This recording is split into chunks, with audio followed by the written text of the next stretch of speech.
오늘 아주 중요한 보도가 하나 나왔습니다. 아, 이거 어마어마한 범죄입니다. 감사원에서요, 문재인 정부의 통계 조작 실태를 밝혔습니다. 어떤 일이 있었느냐? 문재인 정부 때 부동산 가격이 막 폭등했잖아요. 그러니까 실제로 청와대 행정관이, 문재인 정부 청와대 행정관이 다음 주는 이거 통계 마사지 좀 해야 되는 거 아니야? 그렇죠. 예. 그러니까 국토부가 부동산원에 마이너스로 좀 조정해달라고 해봐. 국토부 과장은 이랬답니다. 협조 안 하면 부동산원 조직과 예산 날려버린다. 협박을 했죠. 그랬더니 이제 완전 하청인 부동산원의 실무자는 얘들아 국토부에서 바꾸란다. 낮추란다. 낮추자. 우리가 무슨 힘이 있냐. 청와대랑 국토부에서 우리 날려버린다는데. 그래서 실제로 부동산 가격이 오른 것보다 무려 40배를 낮췄대요. 와. 이 40배는 어느 정도냐? 이거 상상도 안 가는데 여러분. 와, 이게 40배를 낮춘다는 게 과연 어느 정도의 의미인가? 이건 정말 이게 사실 당시에도 정부가 발표하는 게 그냥 그 시장 체감이랑 너무 많이 달라가지고 왜냐하면 이건 무조건 조작이다. 우리나라 KB 국민은행에서 부동산 맞아요. 평균 가격 지수를 삼거든요. 발표해요. 그러면 우리가 이 주택 거래해 보신 분들 알겠지만 대출이 KB 기준으로 나와요. 맞아요. 한국 정부청 기준으로 안 나와요. 정부 통계로. 근데 맞아요. KB 통계랑 국내 통계랑 너무 다른 거예요. 근데 김현미 국토부 장관이 국회 나와서 뭐라 했느냐?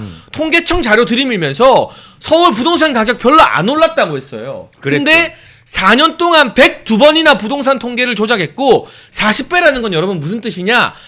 아파트 값이 4억이 올랐는데 1,000만 원 올랐다고 한 거예요. 그러니까요. 그게 40배예요. 그렇죠. 서울의 부동산 가격이 4억 올랐는데 얘네가 부동산원 압박해서 우리 1,000만 원밖에 안 올랐는데요 하는 게 40배 차이예요. 저는 우리나라가 좀 이제 좀 문화를 바꿔야 돼요. 다른 나라는 인티그리티가 문제가 되면은 처벌이 훨씬 더 셉니다. 네. 범죄로서 그 처벌하는 형량이 굉장히 세요. 이걸 고의적으로 속이고 적극적으로 했을 경우에는 이 정도 되면 이제 저는 평생 감방이에요. 미국이라면 평생 감방이에요. 이거는 어마어마하게 많은 피해자를 양산했거든요. 그리고 그게 악의적인 고의이기 때문에 정말 이거는 강하게 엄단을 해야 됩니다. 그리고 여러분 부동산 통계만 조작한 게 아닙니다. 소득주도 성장과 관련된 소득 통계와 취업 고용률 통계도 조작을 했습니다. 그렇죠. 얘네가 소득주도 성장으로 최저임금을 어마어마하게 높였잖아요. 그 반작용으로 오히려 최저임금 주는 일자리들이 다 없어져 버린 거예요. 맞아요. 그래서 최저임금 받으면서 생활하던 소득 하위 계층의 전체 소득이 감소한 거예요. 왜? 옛날이면은 최저임금 주면서 알바 쓰고 사람 쓰던 것들이 이제 자영업자들이 야 그냥 이거 가족끼리 하자. 아니면 내가 하고 말겠다. 그렇죠. 이게 너무 인건비 부담이 그렇죠. 비싸지니까. 예. 그러니까 최저임금은 올랐는데 오히려 소득 하위 계층의 일자리가 줄어든 거예요. 그렇죠. 그래서 고용률이 떨어지고 소득 하위 계층과 상위 계층의 소득 격차만 더 올라갔어요. 더 커졌죠. 최저임금이 오르면 누가 제일 이득을 보는지 아십니까? 대기업에서 제조업에 근무하는 민노총 조직원들이 제일 이득입니다. 맞습니다. 왜냐하면 얘네는 최저임금 오른 만큼 법적으로 따박따박 시급 오르는 게 보장이 되니까. 아니 그러니까 이 그 최저임금이라는 게 마치 최저임금을 받는 계층에만 영향 끼칠 거라고 생각을 그렇잖아요. 하는데 네. 최저임금이 올라가면 그 바로 윗 임금도 올려야 되고 그 바로 위도 이게 다 연결되어 있어요. 밑에가 제일 위에까지 다 끌어올립니다. 그래서 거기에다가 그들은 임금이 아무리 많이 올라도 철밥통이에요. 안 잘리잖아. 잘립니다. 네. 예, 자르려면 너무 힘들어. 그래서 이런 이야기를 미리 하면서 이걸 하면 안 된다라고 우파들은 다 이야기했어요. 그런데 맞아요. 문재인은 계속 국민을 속였죠. 그 속인 결과가 이것입니다. 이 감사원 결과가 오늘 나온 어떤 배경이 있느냐? 이거 최재해 감사원장 탄핵 기각돼서 나온 거예요. 민주당이 왜 어거지를 쓰면서 헌법기관인 감사원장을 날리려고 하고 직무정지를 시켰느냐? 최재해 감사원장이 탄핵으로 직무정지돼 있는 동안 감사원장 직무 대행을 누가 했느냐? 문재인의 똘마니가 했거든요. 아, 그렇게 맡겼구나. 그래서 그 기간에 무슨 일이 있었느냐? 문재인 정부와 관련된 감사 결과 발표하는 걸 다 막았고요. 이미 감사에서 큰 문제가 없다라고 하고 약한 경고나 주의 조치로 끝냈던 대통령실 용산 이전이나 한남동 관저 이전 공사 재감사라고 문재인 똘마니가 직무 대행하면서 그걸 통과시켰어요. 와, 대단하네요. 이게 그냥 최재해 감사원장을 탄핵시킨 게 아니에요. 예. 얘네가 전략을 세우고 감사원을 통해서 쿠데타를 일으키려고 작정하고 감사원장을 탄핵시킨 거예요. 계산이 있었네. 윤석열 대통령이 월요일 날 형사재판에서 무슨 말씀했는지 아십니까? 감사원장만 탄핵 안 시켰어도 내가 개엄 안 하려고 했다. 그렇죠. 근데 이 감사원장 탄핵이라는 게 역대 대한민국 역사에 한 번도 없었던 헌법기관장 탄핵인 것뿐만 아니라 그렇다면 근거가 타당해야 되는데 전혀 택도 없는. 이런 의도가 있는 거예요. 예, 감사원을 그러니까요. 다시 장악해서 쿠데타를 하겠다라는. 그렇죠. 그러니까 윤석열 대통령의 그 비상계엄 선택이 민주당의 일종의 감사원 쿠데타에 대한 대응일 수밖에 없었던 거예요. 그런 거죠. 이게 다 연결되는 겁니다. 연결되는 여러분. 겁니다. 근데 최재해 감사원장이 돌아오니까 바로 문재인 정부 소득주도 성장 실패 통계 왜곡, 부동산 통계 왜곡 이게 다 나오는 거예요. 줄줄이. 여기에서 우리가 또 주목해야 될 팩트가 하나 있어요. 최재해 감사원장은 바로 문재인이 임명한 문재인이 감사원장. 임명했지만 이 사람은 정신 네. 똑바로 박힌 공직자예요. 그러니까요. 그러니까 이거는 윤석열 대통령이 무슨 뭐 공작을 하려고 막 이렇게 한 것도 아닌 거예요. 윤 그냥 대통령이 임명한 인사도 아니에요. 그 네. 사람은 정치적 편향성 없이 심지어 나를 임명한 문재인이지만 나는 진실을 밝히겠다라고 한 거예요. 좌파들 입장에서는 그 정도 임기 뭐 적당히 지금 말하자면 그 문재인 임기 말에 얼마나 많은 임기가 남아 있는 사람들을 잘라내고 재임명을 했습니까? 새로운 사람으로 임기를 일부러 늘리려고 한 거죠. 그런 계산에는 다 최재해 같은 사람 우리 덮어줄 거란 기대로 한 건데 그런 것들이 어긋나니까 그런 것들 자기네들 계산과 틀리면 들춰지는 진실이 감당이 안 되는 것이죠. 덮을 수밖에 없었던 겁니다. 근데 여러분 이거는요 진짜 심각한 국가 범죄입니다. 네. 국가 기관의 공식 통계가 조작됐다는 사실이 드러났잖아요. 이제 보수 정부, 진보 정부를 안 가리고요, 우파 좌파 안 가리고 국가에서 무슨 통계를 해도 누가 믿어주겠습니까? 그러니까요. 국민들이 이걸 못 믿고 은행이 이걸 이제 못 믿어요. 한 번 사례가 되면요, 사회적 신뢰가 무너지면 그게 사실 경제적으로 환산해도 엄청난 피해예요. 내 삶이 굉장히 타격을 많이 입습니다. 보세요. 집값 비싸지면 이건 끔찍한 일이에요. 내가 네. 열심히 일해가지고 집 한 채 사야지 했는데 10년만 일해도 되는 걸 40년 일해도 못 사게 만든 거예요.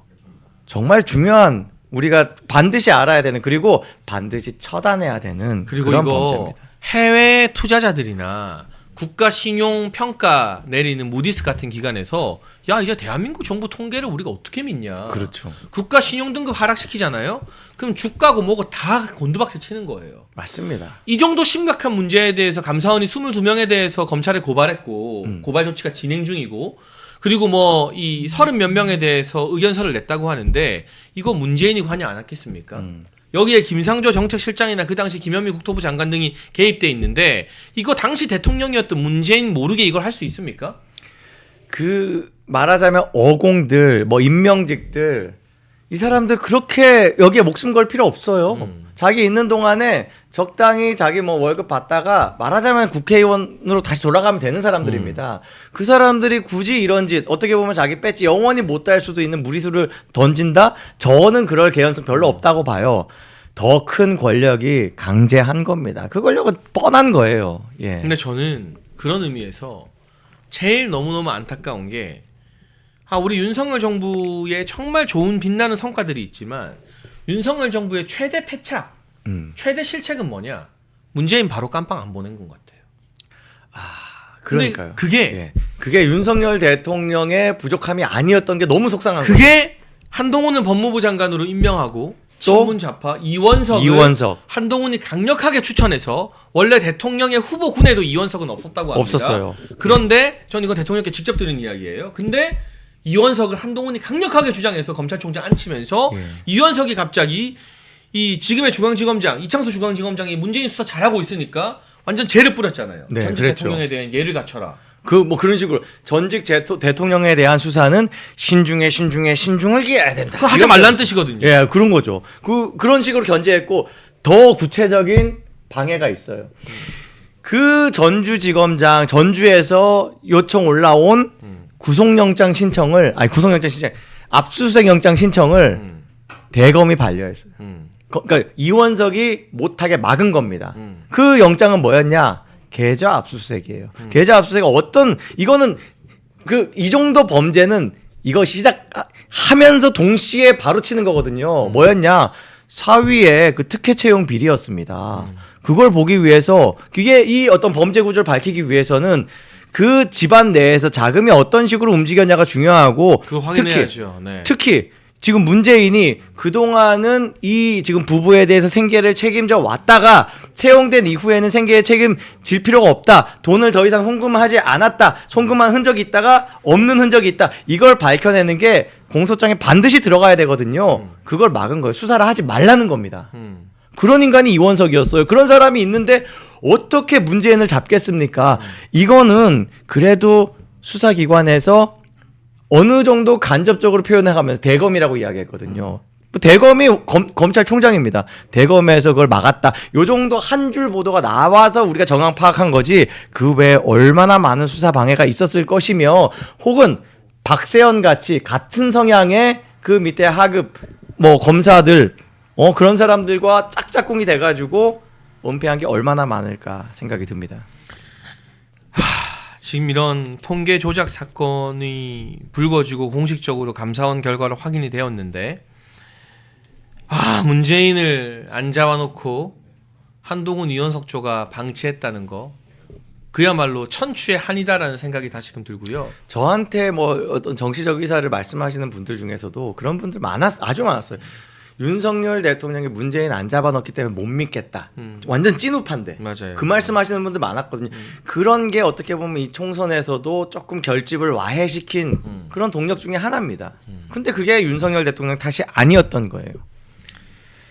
그런데 이제 이 감사원에서 이런 뼈아픈 결과를 막 내잖아요.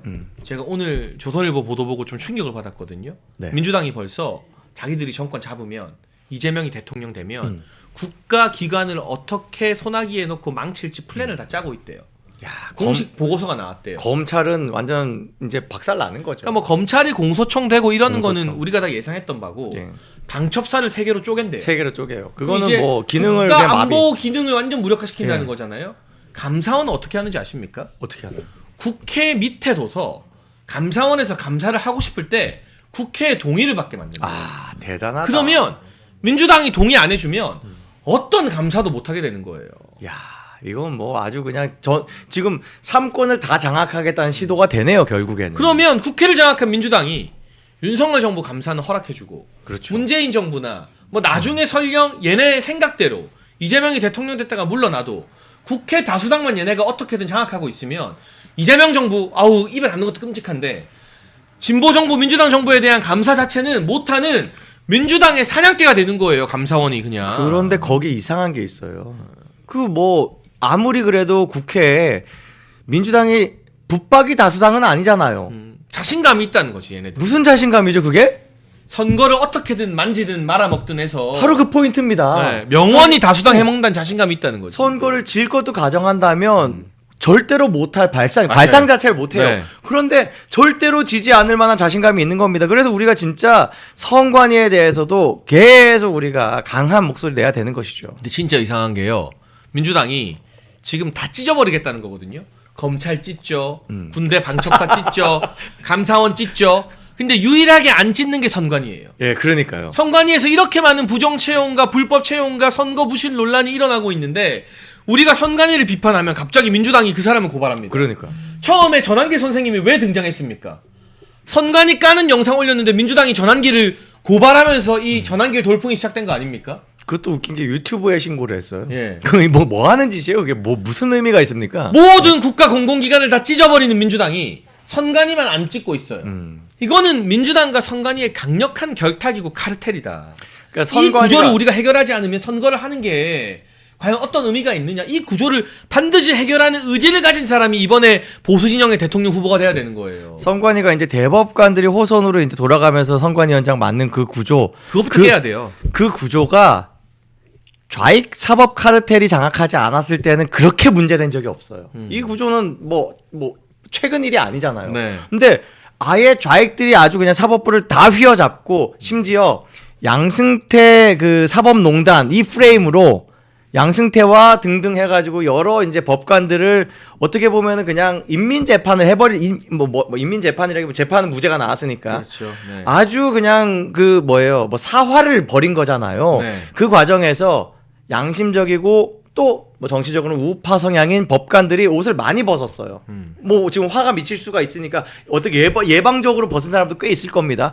그러면서 사법부가 굉장히 왼쪽으로 많이 기울었는데 거기에서도 또 뭐 입법권과 심지어 뭐 정권도 잡고 있으니까 그 권력으로 찍는 그 어떤 뭐 임명직마다 다 지금 어떻게 헌법 재판소에 8명 중에 3명이 우리법 연구회입니까? 이제 더 많아질 거예요. 더 많아지는 거예요. 5명 되는 거예요. 마은혁 같은 사람 심지어 우리법 연구회가 아니어도 우리법 연구회가 더한 인간이 들어가겠습니다.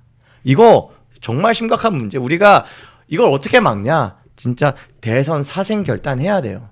이건 무슨 뭐 윤석열 대통령이 재출마 안 하면 포기한다? 한가한 소리입니다. 우리 마지막까지 체제 수호 전쟁 해야 됩니다. 그리고 제가 장담하건대 우리 윤석열 대통령님께서도 여러분이 대선 포기하는 것을 원하지 않을 겁니다. 정말요? 예. 윤석열 대통령을 위해서라도 네, 정말 제대로 투표해서 이재명을 막는 게 윤 대통령을 지키는 최선의 방법이다라는 거 말씀드리면서 당연합니다. 문다의 이야기입니다. 네, 이거 오늘 기사가 1심 드디어 선고가 나왔어요, 드디어. 나왔는데요. 예. 문재인 전 대통령의 딸인 문다혜 씨가 음주운전과 불법 숙박 혐의로 1심에서 벌금형 선고받았습니다. 벌금 1,500만 원이 선고됐는데요. 판결문을 보면 피고인 문다혜가 음주운전을 하고 세 곳에서 신고하지 않고 숙박업을 영위해 죄질이 가볍지 않다.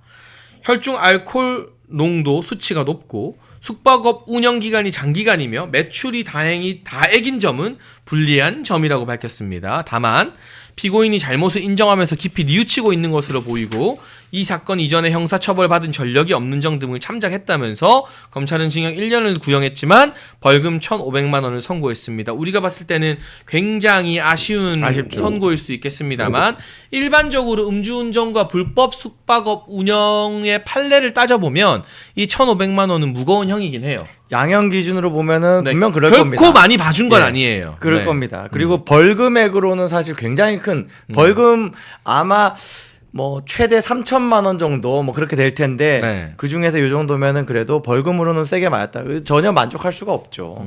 예. 그리고 근데 제 생각인데 원래는 벌금형이 있고 그 다음이 징역의 집행유예거든요. 그렇죠. 그 다음이 진짜 징역이고. 네. 근데 웃긴 게 징역의 집행유예는 어쨌든 집행유예 기간에 사고 안 치면 아무것도 안 하는 거잖아요. 아 근데 벌금은 벌금도 안 내요. 문다의 이제까지의 캐릭터 무려 3곳에서 에어비앤비 불법 운영했던 캐릭터를 보면 본인은 징역 집행유예 나오는 것보다 벌금형을 더 뼈아파할 수도 있겠다. 항소하세요. 그 집행유예 해달라고 항소하세요. 1,500만 원 내는 게 문다혜한테 더 열받는 일이야 내가 봤을 때.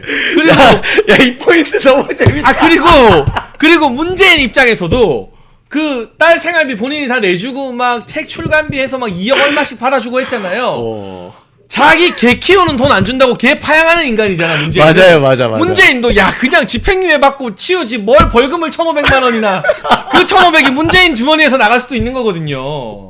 그러네요. 문다혜가 지금 하는 거 없으면. 아 이거 문재인 입장에 고민이 이걸 겁니다. 어떻게 입금해주나. 어떻게 해야 되지? 이거 또 책 하나 또 내야 되나? 특활비 그 아까운데 뭐 이런 거 아닐까요? 예. 그래서 이 벌금 1,500이 문재인과 문다의 성향으로 봤을 때는 징역 집행유예보다 훨씬 더 얘네한테는 열받고 뼈아픈 액수일 수도 있겠다라는 저만의 좀 색다른 분석입니다. 야 이건 진짜 신박하다. 야. 그리고 여러분 만약에 문다혜가 징역 1년 살잖아요. 네. 그러면 어떻게 되는 줄 아세요? 연봉 2억 취직한 거예요. 그렇죠. 조국 와이프 정경심이 영치금으로 1년에 2억 벌었어요. 아 그러네. 대한민국 역사상 최다액이잖아요. 그러네. 그럼 문재인이 또 딸에게 쓰는 편지. 밥은 잘 먹고 있는지, 딸이 또 또 불편하지 않는지. 딸이 또 편지를 써야. 딸이 또 아버지한테 편지 쓰겠죠. 막 아버지 걱정하는. 그러면 징역 1년인데 연봉 2억짜리 직장에 취직한 거예요. 그렇게 되면. 좌익들 진짜 그런 식으로 정말 무리하게 끈끈하게 뭉치는 거 좀 역겹기도 하지만 또 부럽기도 합니다. 근데 그래서 이 벌금 1,500이 문다혜와 문재인에게는 가장 뼈아픈 판결일 수도 있다라는 생각이 좀 들었다. 문다혜의 선고 소식까지 전해드렸고요. 정말 중요한 책 소개 하나만 드리려고 합니다. 여러분 저희 환신골드 옆에 건국 대통령 이승만 1, 2권 세트가 놓여져 있습니다. 이승만 대통령님의 존영이 표지로 사용되는 거 여러분 보실 수 있는데 올해는요. 이승만 대통령 탄신 150주년 되는 해라고 합니다. 그래서 연개소문과 대조영 등 유명 작품을 쓴 유현종 작가가 이 건국 대통령 이승만이라는 실록 소설을 집필했어요. 나라와 국민을 사랑하는 이승만 대통령님의 삶의 여정을 가슴으로 느낄 수 있는데요. 현재 서점에서는 1권과 2권을 4만 원 정가 판매 중인데 오직 멸콩TV 구독자분들께만 택배비 포함해서 4만 원의 절반인 2만 원에 이 건국 대통령 이승만 1, 2권 세트를 드립니다. 나라를 사랑하는 우리 애국 시민 여러분, 멸콩TV 구독자, 시청자 여러분의 힘을 보여주십시오. 아래 번호로 전화 주시면 건국 대통령 이승만 1, 2권 세트를 정가 4만 원의 절반인 2만 원의 택배비 포함으로 드리니까 이거 정말 인쇄비만 받고 저희가 이승만 대통령 많이 알리고 싶어서 멸콩TV가 준비한 거거든요. 여러분 읽어보시고 자녀분들에게도 권해주시고 사무실에 집 서재에 이게 딱 놓여 있으면 그걸로 말 필요 없이 인증이 딱 되는 거예요. 맞아요. 제가 참 안타까운 게 이렇게 이제 젊은 청년들이 이제 연설하는 걸 자주 듣잖아요. 그런데 이승만 대통령 말할 때 자신감이 없어요. 잘 몰라. 그리고 네. 항상 이야기하는 게 공과 과 이렇게 이야기해요. 과가 엄청나게 크지만 공도 있습니다라고 하는 정도 유보적인. 우리가 다 전교조들한테 가스라이팅 돼 있는 그래서 거죠, 그런 그게. 아니에요. 그 지금 이승만 대통령은요 공으로 사소한 작은 과들을 다 덮고도 남습니다. 그래서 저는 이승만은 우파 필수 과목이 되어야 된다라고 생각을 해요. 우리 반드시 읽어봐야 되는 책이다.